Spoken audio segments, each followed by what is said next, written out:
நடுக்கத்தோடு தான் இன்றைக்கு இந்த செய்தியை உங்கள் மத்தியிலே கொண்டு வந்திருக்கிறேன். ஆகவே தயவு செய்து நம்ம எல்லாரும் நம்முடைய அந்தரங்க வாழ்க்கை குறித்து ஆராய்ந்து பார்க்க வேண்டியது ரொம்ப முக்கியம். நேரம் சரியாக 11:40 போது, 39. எவ்வளவு சீக்கிரம் முடிக்க முடியுமோ முடிச்சிடுறேன். ஆனால் தயவு செய்து எல்லாரும் அதை கவனிக்கும்படியாய், தூங்காம கவனிக்கும்படி உங்களை அன்பா கேட்கிறேன். ஏன்னா ஒவ்வொரு கிறிஸ்தவனுக்கும் இது ரொம்ப ரொம்ப முக்கியம். இது இல்லாட்டா நம்ம ஓடுறது வேஸ்ட். ஒரு வசனத்தை வாசிங்க, மத்தேயு 6:4. அந்தரங்கத்தில் பார்க்கிற உன் பிதா தாமே உனக்கு வெளியரங்கமாய் பலன் அளிப்பார். அந்த வசனத்து மேல எல்லாம் கை வைங்க, எல்லாம் கண்களை மூடுங்க. ஏசப்பா, என்னை ஆராய்ந்து நான் பார்க்க எனக்கு கிருபை செய்க. என் மன கண்களை திறந்தருளுக்க கர்த்தாவே, விழிப்பாய் கர்த்தாவே, நான் பலனை உம்மிடத்திலிருந்து ரிவார்டை பெற்றுக்கொள்ளும்படியாய். இந்த வாழ்க்கை மனுஷனுக்கு ஒரே வாழ்க்கை தான் ஆண்டவரே. இன்னொரு வாழ்க்கை எனக்கு கொடுக்கப்பட போகிறது இல்லை. இந்த வாழ்க்கையிலே பிரயோஜனமாய் என் வாழ்க்கையை, என் அந்தரங்க ரகசிய வாழ்க்கையை பத்திரமாய் காத்து உமக்காக ஓடி முடிக்க எனக்கு நீங்க உதவி செய்யும்படி, ஒவ்வொருவருக்கும் உதவி செய்யும்படியாய் எங்களை தாழ்த்தி ஒப்பு கொடுக்கிறோம். எங்களோடு பேசுங்க. சின்ன சாமுவேல் சொன்னது போல கர்த்தாவே சொல்லும், அடியேன் கேட்கிறேன் என்ற பயத்தோடும் நடுக்கத்தோடும் கவனிக்க உதவி செய். இயேசுவின் நாமத்தில் கேட்கிறோம் ஜெபம் கேட்ட பிதாவே, ஆமென். அந்தரங்க வாழ்க்கை தான் ரொம்ப ரொம்ப முக்கியம். ஆகவே தேவன் அந்தரங்கத்தை பார்த்துதான் பதில் கொடுப்பார். பொதுவா நம்ம என்ன பண்ணுவோம், ஒரு மனுஷனுடைய வெளி தோற்றத்தை பார்ப்போம், அவங்க என்ன செய்யறத பார்த்து, அவங்க பேசுறத பார்த்து அப்படித்தானே நம்ம தீர்ப்பு கொடுப்போம்.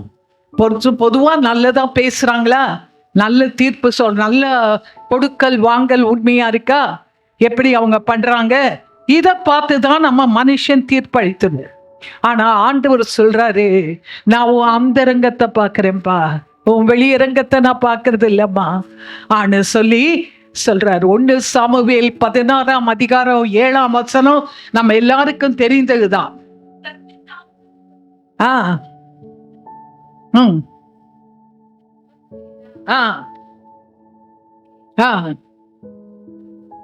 மனுஷன் பார்க்கிறபடி நான் பாரேன், மனுஷன் முகத்தை பார்ப்பான், கர்த்தரோ இருதயத்தை பார்க்கிறார். மனுஷன் முகத்தை தான் பார்ப்பான், நான் உன் இருதயத்தை பார்க்கிறேன். சாமுவேல் தீர்க்கதரிசி தான். ஆண்டவர் சொல்றாரு, சாமுவேலே, நீ போய் ஈசாயின் குமாரரில் ஒருவனை எனக்காக ராஜாவாக அபிஷேகி அப்படின்னு சொன்ன போது ஈசாய் வீட்டுக்கு போறாரு. போய் எல்லா மகன்களையும் கூப்பிட்ட போது சாமுவேல் நினைக்கிறாரு, அவருடைய வெளி தோற்ற தீர்க்கதரிசி, பெரிய தீர்க்கதரிசி, அவளை போல தீர்க்கதரிசி இல்ல. அப்படிப்பட்ட தீர்க்கதரிசி வெளி தோற்றத்தை பார்த்துட்டு, இவன் தான் ஒருவேளை ராஜாவா இருக்குமோ, இவன் தான் இருக்குமோ ஆனா சொல்லி ஒவ்வொருத்தரையும் குறித்து யோசிக்கிறார். அன்றைக்கு ஆவியானவர் அவருக்கு சொல்லி கொடுக்கலன்னா, கர்த்தருடைய ஆவி அவரோடு கூட இல்லைன்னா ஏமாந்து போயிருப்பார். ஆனா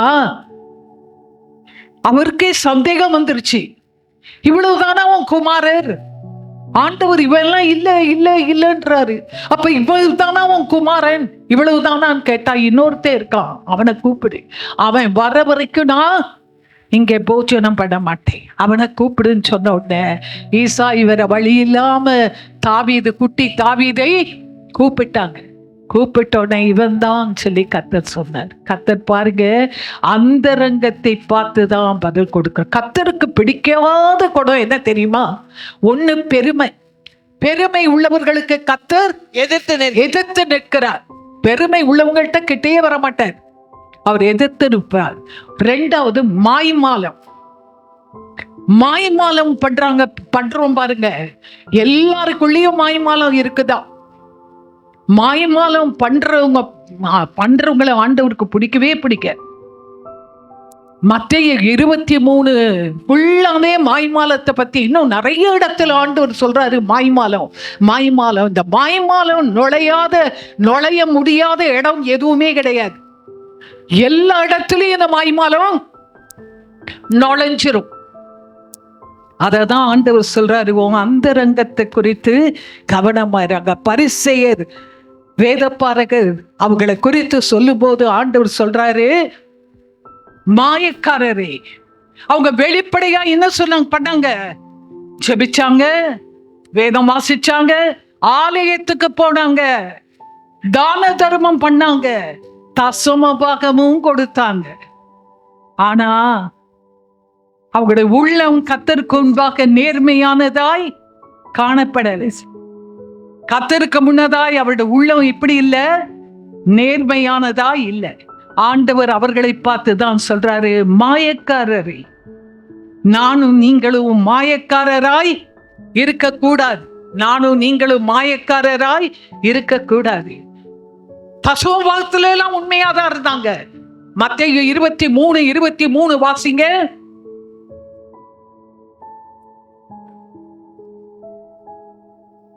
மாயக்காரராகிய வேதபாரகரே, பரிசேயரே, உங்களுக்கு ஐயோ!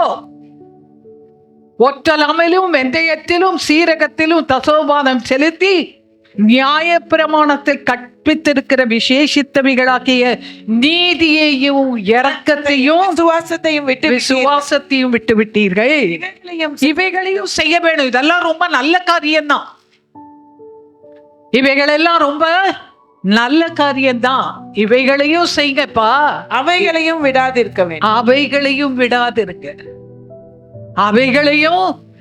விடாதிருங்க. ஆகவே அருமையான தேவனுடைய பிள்ளைகளே, இன்றைக்கு நம்முடைய இருதயத்தை தான் ஆண்டவர் சோதித்து பார்க்க சொல்றார். யோவான் 7:24 வாசிங்க. இன்னைக்கு எல்லாரும்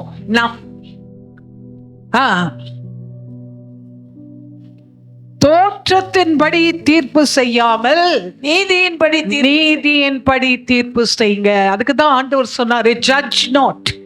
யாரையும் ஜட்ஜ் பண்ணாதப்பா, யாரையும் நியாயம் தீர்க்காத. அவங்க எந்த நோக்கத்தோடு செய்திருப்பாங்களோ தெரியாது. அவங்க நோக்கம் எனக்கு உங்களுக்கும் தெரியுமா? என்ன நோக்கத்தோட செய்தாங்கன்னு தெரியுமா? உள்ளம் தெரியுமா? தெரியாது. ஆண்டவருக்கு மட்டும்தான் தெரியும். அதனால நானும் நீங்களும் இன்னொருத்தரை பார்த்து அவங்க அப்படிதான் இப்படிதான், நம்ம வெளியில பார்த்து இவங்க ரொம்ப நல்லவங்க, இவங்க ரொம்ப கெட்டவங்க, இவங்க ரொம்ப மற்றவங்களுக்கு கொடுக்கிறவங்க, ரொம்ப இரக்கம் உள்ளவங்க, பரிசுத்தவான்கள், பரிசுத்தவாட்டிகள், வெள்ளப்புடவை கட்டி இருந்தா நான் பரிசுத்தவாட்டி ஆயிட முடியுமா? என் உள்ளம் எப்படி இருக்குன்னு தான் ஆண்டவர் பார்ப்பாரு. என் உள்ளம் எப்படி இருக்கோ அதை வச்சுதான் எனக்கு நீதியும் நியாயமும் பலனும் கிடைக்கும். அருமையான தேவனுடைய பிள்ளைகளே, ஆகவே இன்றைக்கு நானும் நீங்களும் நம்முடைய இருதயத்தை தான் நல்லா கவனிக்கணும். இருதயம், இந்த செய்தி பயத்தோடு நடுக்கத்தோடு நான் பேசுறேன். உங்களுக்கு அந்த பயமும் நடுக்கமும் உங்களுக்கும் வரட்டும் இயேசுவின் நாமத்துல. ஏன்னா எல்லா அந்தரங்கங்களை குறித்து மனுஷன் பார்க்க முடியாத ஒரு இடம் இருக்கு. அதான் நம்முடைய அந்தரங்கம். மனுஷர் அதை பார்க்கவே முடியாது. ஒரு மனிதனுடைய உண்மை எங்க இருக்குது?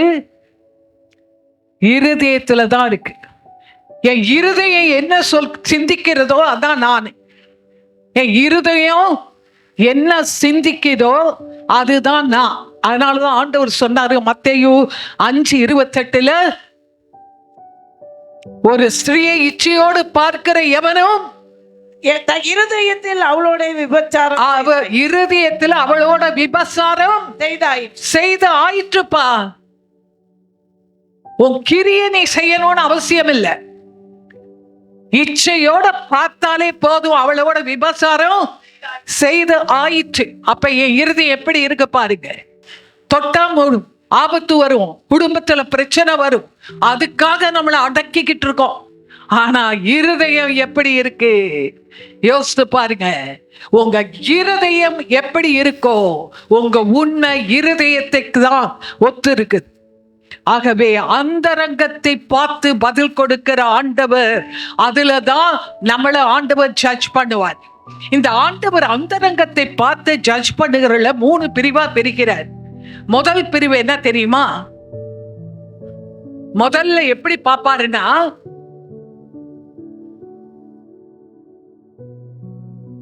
அந்தரங்கத்தின்படி பதில் கொடுக்கும் போது ஆண்டவர் எப்படி பார்க்கிறாருன்னா, நீதிமொழி 12:2 எடுங்க.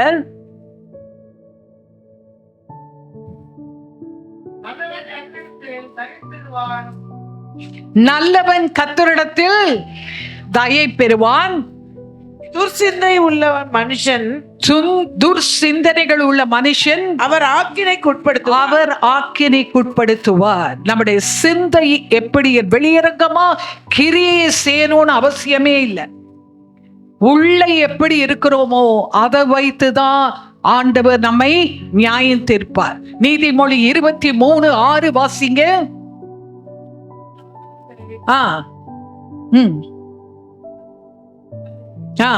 வன்கண்ணுடைய ஆகாரத்தை புசியாதே, அவனுடைய ருசியுள்ள பதார்த்தங்களை இச்சியாதே. ஆமென். வன்கண்ணனுடைய ஆகாரத்தை போஜனத்தை புசிக்காதப்பா. அவனுடைய ருசியுள்ள பதார்த்தத்தை இச்சியாதே. வன்கண்ண முதலாவது ஆண்டவர் எதன் அடிப்படையில நியாயம் தீர்ப்பார்னு சொன்னா, reward based on a secret intent. அப்படின்னா உள்ள நோக்கம் எப்படி இருக்குன்னு பார்ப்பார். ஆண்டவர் நம்ம பார்க்கிற மாதிரி இப்படி பார்க்க மாட்டார். எதுக்காக பண்றாங்க, ஏன் பண்றாங்க, ஏன் இந்த காரியத்தை பண்றாங்க இந்த பிள்ளைங்க, எதுக்காக பண்றாங்க, யாருக்காக பண்றாங்க, இதெல்லாம் தான் ஆண்டவர் பார்ப்பார். ஆண்டு வெளிப்படையா நம்ம அப்படியே மாய்மானமா ஒரு ஜீவியம் அப்படியே செய்திடலாம். ஆனா ஆண்டவர் பாப்பாரு, எதுக்கு, ஏன், யாருக்காக பண்றாங்க, இதெல்லாம் பேஸ் பண்ணிதான் ஆண்டவர் நமக்கு நீதி கொடுப்பார், பலன் கொடுப்பார். வன்கண்ணனுடைய ஆகாரத்தை புசிக்காத. நான் வன்கண்ணன்னா யாருன்னு, வன்கண்ணாலே வாலிப பிள்ளைகளுக்கு தெரியுதான்னு தெரியல. வன்கண்ணன் யாரு தெரியுமா? வெளிப்படையா சொல்லுவாங்க, சாப்பிட்டு போங்க. என்ன சொல்லுவாங்க? சாப்பிட்டு போங்க. ஆனா மனசுக்குள்ள ஐயோ இருந்துட போறாங்களோ, சாப்பாட்டுக்கு இருந்துட போறாங்களோ, இருதயம் எப்படி சிந்திக்குது, அடாடா இருந்துட போறாங்களோ அப்படி யோசிச்சுக்கிட்டே ஒருவேளை இருந்துட்டா அடாடா இருந்துட்டாங்களேன்னு சொல்லிட்டு எதையாவது பண்ணி போடுறது. ஆண்டவர் அந்த உள்ளத்தை தான் பாப்பாரு, மனமு வந்து சொல்றோமா. அதனாலதான் ஆண்டவர் சொல்றாரு, எல்லாரும் கொடுக்குற சாப்பாடை சாப்பிடாத. நம்ம நல்லா ஆக்கி போடுவோம், செலவு கூட பண்ணி இருப்போம். ஆனா ஆண்டவர் உள்ளத்தின் சிந்தையை பார்த்து அதன்படிதான் நம்மளை என்ன பண்ணுவாரு, நியாயம் தீர்ப்பார். அருமையான ஆசீர்வதிப்பார். அருமையான தேவனுடைய பிள்ளைகளே, ஆண்டவர் பார்க்கும்போது உள்ளத்தை பார்த்துட்டு சில நேரம் ஜெபிப்போம் கூட. ஆண்டவரே நாங்க அவங்களுக்கு எவ்வளோ செய்தேன், ஆண்டவரே வீட்டுக்கு அமர்ந்தப்பா அப்படி செய்தேன், செலவு பண்ணேன். ஆண்டவர் சொல்லுவாரு, நீ வன்கண்ணனப்பா. நீ யாரு? வன்கண்ணன். உன் உள்ளத்துல உண்மை இல்லையே, நீ வெளியில தானே வாயால தானே சொன்ன. அதை வைத்துதான் ஆண்டவர் ஜட்ஜ் பண்ணுவார். நீதிமொழி 16:2 வாசிங்க. மனுஷனுடைய வழிகள், மனுஷனுடைய வழிகள் எல்லாம் அவன் பார்வைக்கு சுத்தமானவை. என் பார்வைக்கு நான் பண்றது சுத்தம், நான் பண்றது எனக்கு சுத்தம். ஆனா கர்த்தரோ ஆவிகளை நிறுத்து பார்க்கிறாராம். என்ன நோக்கத்தோட செய்யறப்பா, இத நீ செய்யறதுக்கு நோக்கம் என்ன? அதனால ஆண்டவர் கிரியையை பார்த்து நமக்கு பலன் அளிக்கிறவர் அல்ல என்பதை நானும் நீங்களும் ரொம்ப கவனமா யோசிச்சுக்கணும், கவனிக்கணும். நம்மளோட லைஃபை வேஸ்ட் பண்ணிடக்கூடாது. கொடுத்த ஒரே வாழ்க்கையை நானும் நீங்களும் வேஸ்ட் பண்ணி ஆண்டவர்கிட்ட போய் நிற்கும் போது ஏமாந்து போயிடக்கூடாது. எனக்கு ரிவார்டு வரும், எனக்கு பலன் கிடைக்கும், நான் அதை செய்தேன், இதை செய்தேன், அப்படி பண்ணேன், இப்படி பண்ணேன். எந்த நோக்கத்தோட செய்தப்பா, எந்த நோக்கத்தோட பண்ணினமா, அதை வச்சுதான் ஆண்டவர் பதில் கொடுப்பார். ஒருத்தர் நம்ம தப்பு பண்ணிட்டோம்னு சொல்லி சொன்னா நமக்கு என்ன வருது? சரி, ஆமா தப்பு பண்ணிட்டேன் அப்படியே சொல்றோம். உடனே கோபம் தான் உள்ள வருது. ரெண்டாவது என்ன வருது? அதை நியாயப்படுத்தி பேசுறோம். நான் ஏன் தெரியுமா அப்படி பண்ணேன், இதுக்கு தான் அவங்க அப்படி அதனால தான் இப்படி பண்ணேன் அப்படித்தானே நானும் நீங்களும் சொல்றோம். என்னையும் சேர்த்துதான், முதல் எனக்கு தான் எல்லாம். நான் ரொம்ப அழுது செபிச்சு கண்ணீர் விட்டு என் குறைகள் எல்லாம் அறிக்கை பண்ணி தான் உங்க முன்னுக்கு வந்து நிக்கிறேன். அதனால 4 விரல் 3 விரல் என்னதான் காட்டுது, ஒரு விரல் தான் உங்களை இப்படி காட்டுது. அருமையான தேவனுடைய பிள்ளைகளே, நானும் நீங்களும் நமக்கு கொடுத்த ஒரு வாழ்க்கையை வேஸ்ட் பண்ணி, ஐயோ நான் யோசிச்சேன், கர்த்தாவே இவ்வளவு காரியத்தை வேஸ்டா பண்ணியிருக்கேனே, இதெல்லாம் வேஸ்டா பண்ணிட்டேனே, இப்படிப்பெல்லாம் பண்ணிட்டேனே, மன்னிச்சுக்கோங்க ஆண்டவரேன்னு சொல்லி ரொம்ப அழுதேன் ஆண்டவருடைய சமூகத்துல. தேவ பிள்ளைகளே, இன்றைக்காயிலும் நானும் நீங்களும் நம்மை திருத்திக் கொள்ளாவிட்டால் கர்த்தருடைய நியாய தீர்ப்பு நாளிலே ஏமாந்து வெட்கப்பட்டு நிற்போம். இதற்கு ஒரு நாள் ஆடமிக் நேச்சர் என்ன தெரியுமா? ஆதாம் அன்னைக்கு தப்ப ஒத்துருந்தாருன்னா, ஆமா ஆண்டவரே நான் தப்பு செய்யிட்டேன், நான் மன்னிச்சிருங்கன்னு சொல்லி இருக்கலாம். ஒரு வார்த்தை சொல்லி இருந்தா ஆண்டவர் மன்னிச்சிருப்பார். நான் இல்லை ஆண்டவரே, நீங்க கொடுத்த ஏவாள் தான். ஏவாளை கேட்டா பாம்பு தான். அன்னைக்கு மாத்திரம் ஆதாம் அது ஆதாமுடைய வம்ச வர்லியில் அப்படி வந்த நாமும் நம்முடைய குத்தங்களை ஒத்துக்க நமக்கு மனசு இல்ல. தேவனுடைய பிள்ளைகளே, ஒத்துக்கொள்ளணும். அதுதான் ஆண்டவர் எதிர்பார்க்கிறார். வேதத்தில் ஒரு நல்ல எக்ஸாம்பிள் ஒன்று உண்டுன்னா, யோசுவா 20ஆம் அதிகாரம் முதல் 3 வசனங்களை வாசிங்க. யோசுவா 20 முதல் 3 அந்த சம்பவம் உங்களுக்கு தெரியும். கர்த்தர் யோசுவாவை நோக்கி, அறியாமல் கை பிசகாய் ஒருவனை கொன்றால் மோசே கொண்டு உங்களுக்கு கற்பித்த அடைக்கல பட்டணங்கள் உங்களுக்கு ஏற்படுத்த போதும். இந்த சம்பவம் உங்களுக்கு தெரியும். அது என்னவா?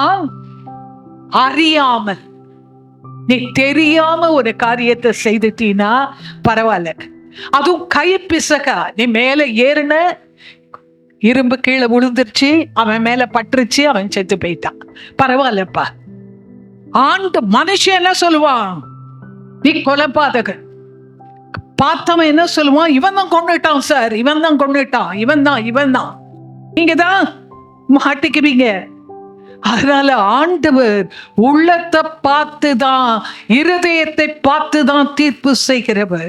நீங்க ஆண்டவருடைய சமூகத்துல போய், அப்பா என் இருதயத்தை பாருங்கப்பா, நான் செய்யலாத காரியத்துக்கு உனக்கு அடைக்கலப்பட்ட இருக்குமா, நீ கவலைப்படாத, நான் உன்னை குற்றவாளியா என்ன பண்ண மாட்டேன், தீர்க்க மாட்டேன், நீ நிரபராதி ஆன சொல்லிடுவார்.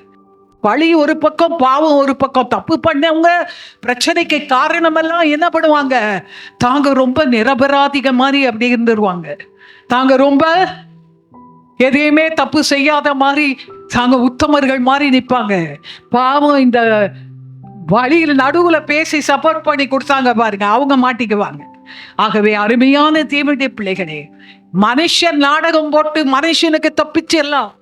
என் இருதயத்தை ஆராய்ந்து பாருங்க கர்த்தாவே, என் இருதயத்தை கிழிச்சு பாருங்க ஆண்டவரே சொல்லி தாவீது சொன்னார். அவரோட மகனுக்கும் தாவீது சொல்றாரு. 1 நாளாகமும் 28:9 சொல்றாரு.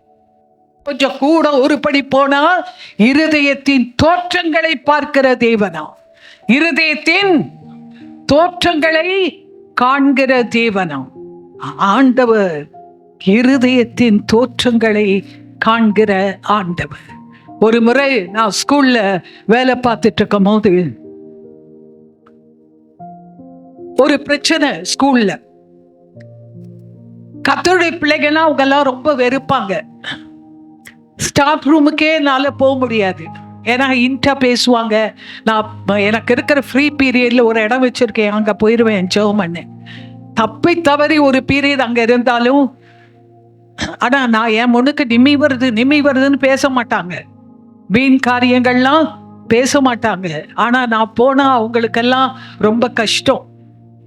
அதுக்காகவே நான் ரொம்ப அவாய்ட் பண்ணிடுவேன். ஒரு நாள் ஏதோ ஒரு பேச்சில் ஒரு டீச்சர் என்கிட்ட வந்து என்னமோ இந்த குழப்பம் என்னமோ சொல்லிச்சு, உன்னை பற்றி என்னமோ சொன்னாங்கன்னோ என்னமோ சொல்லிச்சு. அப்போ நான் சொன்னேன், ஆல் டெவல்ஸ் ஒர்க், எல்லாம் பிசாசோட கிரியை தான். இது போய் எப்படி இன்டர்பிரட் பண்ணிருச்சு, நிமி ஒன்று டெவில்னு சொல்லிடுச்சு. நிமி என்ன சொல்லிச்சு, உன்னை பிசாசுன்னு சொல்லிச்சு. அந்த அம்மா அடுத்த பீரியடே அது கிளாஸ் எல்லாம் விட்டுட்டு ஓடி வந்துருச்சு என்கிட்ட சண்டை போடு. How can you tell me devil? நீ எப்படி என்ன பிசாசுன்னு சொல்லுவ? நான் முழிக்கிறேன், என்ன விஷயம் என்ன விஷயம்? I never told you. நான் ஒரு சொல்லலையே உன்னை பிசாசுன்னு சொல்லலையே. No no no no, Priya told me ஆன்னு சொல்லி பிரியா சொல்லிச்சு ஆன்னு சொல்லிட்டு பெரிய சண்டை போடுது. எனக்கு ஒன்றுமே விளங்கலை. நான் இரு நான் கிளாஸ் பீரியடில் நான் பொதுவாக எந்த பேச்சும் வச்சுக்க மாட்டேன், இன்டர்வெல்ல வரேன் ஆன்னு சொல்லிட்டு இன்டர்வெல்ல பிரியாவையும் கூப்பிட்டேன், அந்த மிஸ்ஸையும் கூப்பிட்டு இதையும் கூப்பிட்டு வச்சா, ஆமாம் நீ சொன்ன ஆல் டெவல்ஸ் ஒர்க்கு, டெவல்ஸ் ஒர்க்குன்னு சொல்லலை, நீ சொன்ன டெவல்னு சொன்னல, அதனால தான் நான் போய் சொன்னேன் டெவல்னு. நீ தான் பிசாசுன்னு சொன்னல. நான் டிட் ஐ டெல் டெவல்? நான் அவதையா சொன்னேன் பிசாசுன்னு சொன்னேன்? நீ சொன்னல பிசாசுன்னு அப்படின்னு சொல்லுது இந்த பிள்ளை எனக்கு. அப்போ நான் சொன்னேன், ப்ளீஸ் ட்ரை டு அண்டர்ஸ்டாண்ட், நீ என்னை தயவுசெய்து எனக்கு விளங்கிக்கோ, நான் ஒன்றை பிசாசுன்னு சொல்ல, பிரச்சனைக்கு காரணமே பிசாசு தான் நான் சொன்னேன். ஆனால் சொல்ல பிள்ளை ஒத்துக்கவே இல்லை.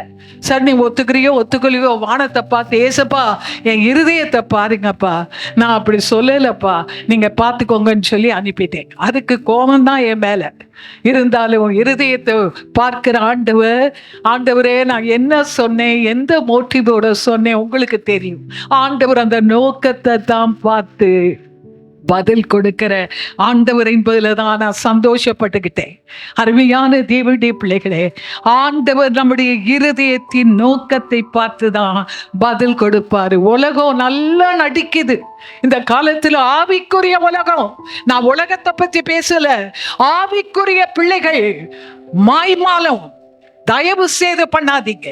மாய்மாலம் நடிப்பு இதெல்லாம் ஆண்டவருடைய சமூகத்தில் செல்லாது. ஆண்டவர் பலன் கொடுக்கும் போது இருதயத்தின் அந்தரங்கத்தை நோக்கத்தை பார்த்து தான் என்னையும் உங்களையும் ஆசீர்வதிப்பார், பலன் கொடுப்பார். ஆண்டவர்கிட்ட சொல்லுவோம், ஆண்டவரே நான் இவ்வளவு செய்கிறேன், எனக்கு ஆசீர்வாதம் இல்லையே, அவங்க நல்லா இருக்காங்க இவங்க நல்லா இருக்காங்க. ஆண்டவர் சொல்லுவாரு, உன் நோக்கம் சரியா இல்லையம்மா, நான் ஆசீர்வதிக்க தான் எனக்கு பிரியம், உன் நோக்கத்தை பார்த்துதான் நான் ஆசீர்வதிக்க முடியாத நிலையில இருக்கேனே மகனே என்ன சொல்லுவார். ஆகவே கவனமா இருக்கணும். ரெண்டாவது, சிந்தனையின் அடிப்படையில தான் ஆண்டவருடைய பலன். ஆண்டவர் கொடுக்கிற ரிவார்ட் சிந்தனை. நம்முடைய சிந்தனை துர்ச்சிந்தை இருந்தா ஆண்டவர் நம்மை ஆசீர்வதிக்க முடியாது. அவர் reward based on a secret interest or involvement. நீங்கள் கர்த்தராகிய கிறிஸ்துவை சேவிக்கிறதுனாலே சுதந்திரமாகிய பலனை கர்த்தராலே பெறுவீர்கள் என்று அறிந்து, கர்த்தரை சேவிக்கும் போது நம்முடைய பலனை ரிவார்ட அவருடைய சேவிக்கிறதுனாலே சுதந்திரமாகிய பலனை, அது நம்முடைய சுதந்திரம், ஆசீர்வாதம் நமக்கு கர்த்தர் வாக்கு பண்ணுகிறது. அதை பெறணும்னு சொன்னா அடுத்த வாசனம் வாசிங்க 24. ரொம்ப நாள் எனக்கு நம்முடைய சர்ச்சில் வெளியில யாரு கிளீன் பண்றானே தெரியாது. வந்து பார்த்தா சர்ச் கிளீனா இருக்கும் வெளியில. நான் இங்க வந்த பிறகுதான் எனக்கு தெரியுது, இத பண்ணுற சகோதரியை பார்த்தேன். எனக்கு ரொம்ப சந்தோஷமா இருந்துச்சு. இத்தனை வருஷம் நமக்கு தெரியலையே, சொன்னதும் இல்லை என்கிட்ட, அந்த அம்மா சொன்னதும் இல்லை, ஒன்றும் இல்லை, அவ்வளவு அழகா கிளீன் பண்ண. அப்ப ஆண்டவர் பார்த்து என்ன பண்ணுவாரு, அதை கேட்டு எவ்வளவு தூரம் மற்றவங்க நம்மளை பிரைஸ் பண்ணாம இருக்கிறாங்களோ அவ்வளவு தூரம் நல்லது. யோசித்துக்கோங்க, அவ்வளவு தூரம் நம்ம மனுஷன் பிரைஸ் பண்ணிட்டா நம்மளோட ரிவார்டு இங்கேயே முடிஞ்சிருச்சு. நமக்கு பலன் இங்கேயே மனுஷன் கொடுத்துருவான். ஆனா ஆண்டவர் என்னையும் உங்களையும் பார்த்து என்ன சொல்றாருன்னு பார்க்கணும். எதை செய்தாலும் மனுஷருக்கென்று செய்யாம கர்த்தருக்கென்று மனப்பூர்வமாய் செய்யுங்கள். ஆகவே அருமையான தேவனுடைய பிள்ளைகளே, ஒரு நாள் என்னுடைய அனுபவம் தான் நிறைய இதுல இருக்குது. ஒரு நாள் ஆண்டவர்கிட்ட சொன்னேன், ஒரு குடும்பத்துக்கு ரொம்ப செய்தேன். ஆனா இப்ப அந்த குடும்பம் நம்மட சபையில இல்ல. அவங்க திடீரென்று சொல்லி போயிட்டாங்க.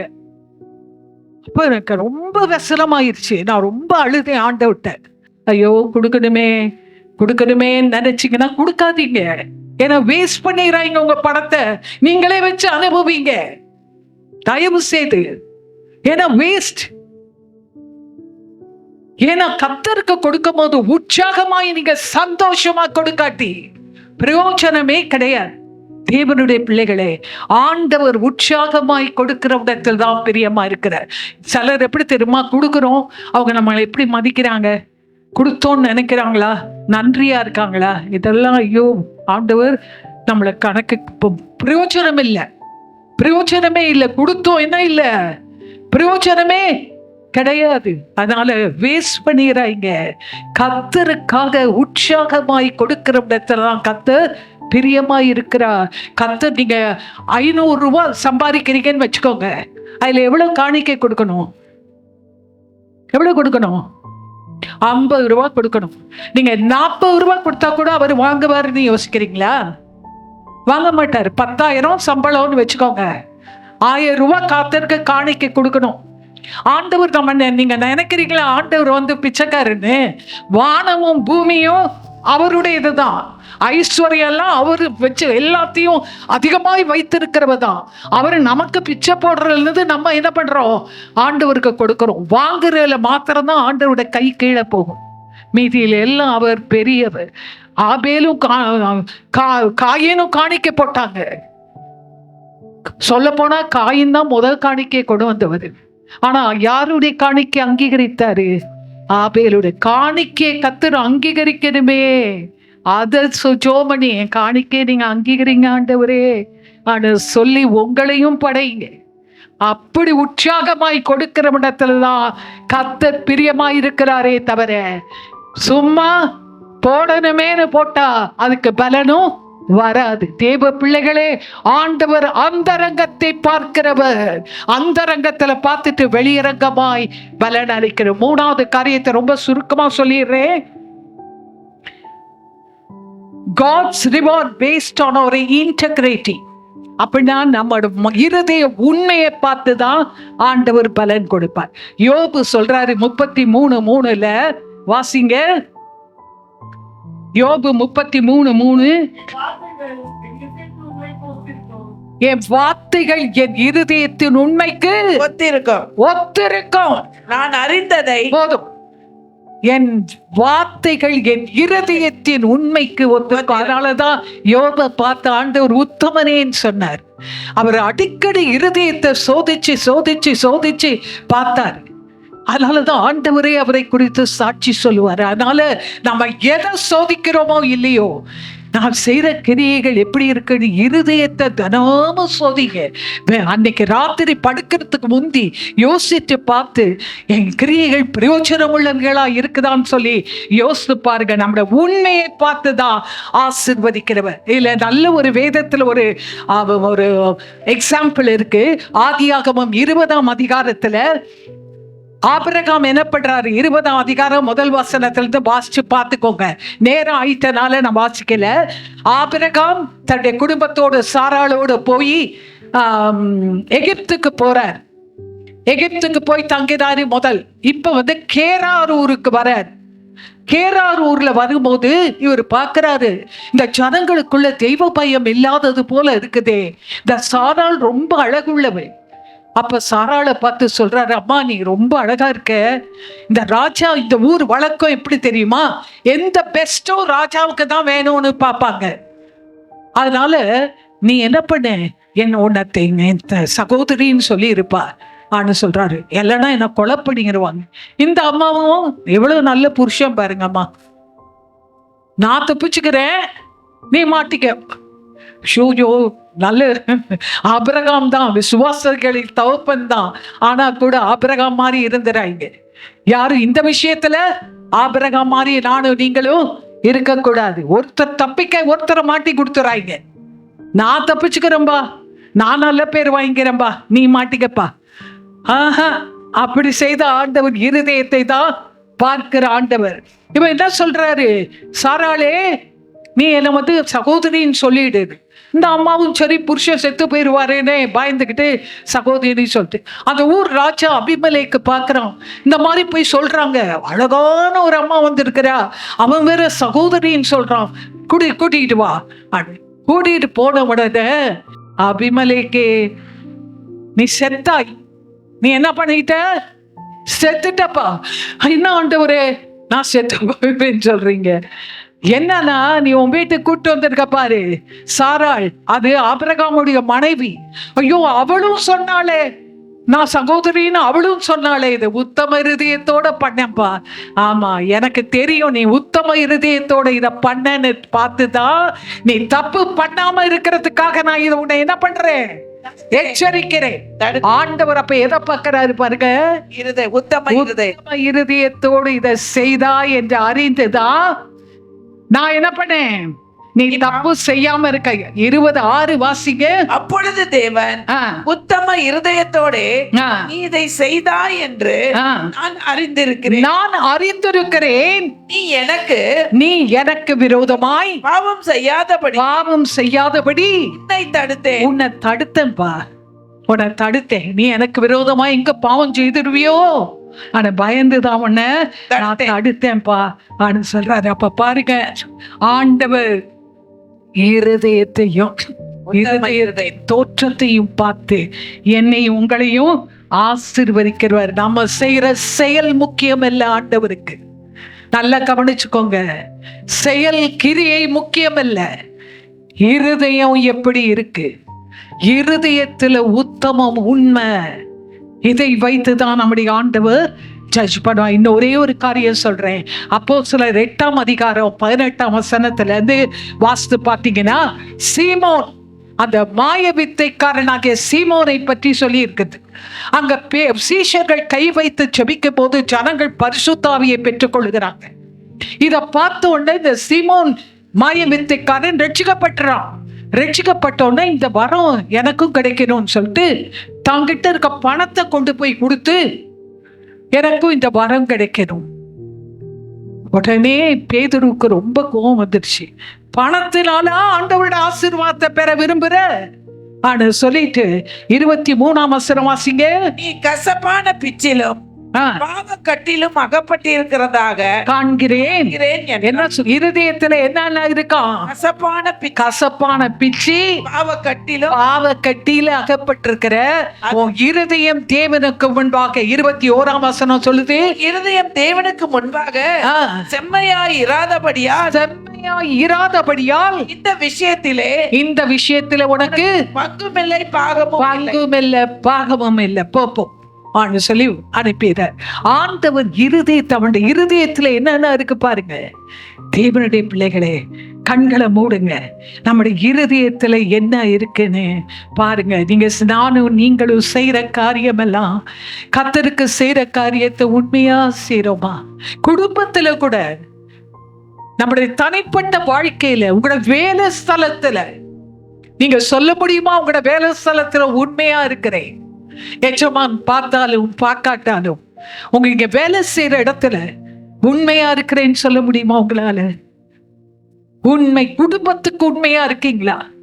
மனைவிக்கு உண்மையா இருக்கிறீங்களா? புருஷனுக்கு உண்மையா இருக்கிறீங்களா? பிள்ளைகளே பெற்றாருக்கு உண்மையா இருக்கிறீங்களா? உங்களோட மன உண்மையை பாருங்க. ஆண்டவர் அந்தரங்க நோக்கத்தை பார்த்து secret intend based on a secret intent உள்ள நோக்கத்தை பார்த்து ஆசீர்வதிக்கிறவர். 2வது அவர் அந்தரங்கத்தின் மன உற்சாகம், மனப்பூர்வமான காரியங்களுக்கு மகிழ்ச்சியாய் செய்கிறதை பொறுத்து தான் நம்முடைய ஆசீர்வாதம் இருக்கு. 3வது அந்தரங்க உண்மையின்படிதான் தேவன் நமக்கு கொடுக்கிற ஆசீர்வாதம் இருக்குது. based on a secret integrity, அதை பொறுத்துதான் தேவன் நம்மை ஆசீர்வதிக்கிறது இருக்கு. எல்லாரும் ஒரு ஜெபம் பண்ணுங்க.